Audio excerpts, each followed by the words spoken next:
Hello everyone. So my name is Prateek Sharma and currently I am pursuing my Master of Science in University of Surrey, International Business Management, University of Surrey, Guildford, UK. So I would like to give my precious thanks to Easy Admission team that they assisted me in every prospect such as career counseling, university shortlisting, accommodation, part-time job and every manner. And the main thing is that I got two visa refusal. One was from USA and another was from Canada. Still, they motivated me that your profile is too good and we are good to go for MS in International Business Management. And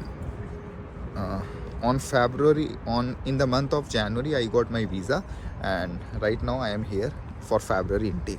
So again, I would like to give my precious thanks to Easy Admission team for their support in every manner. Thank you so much.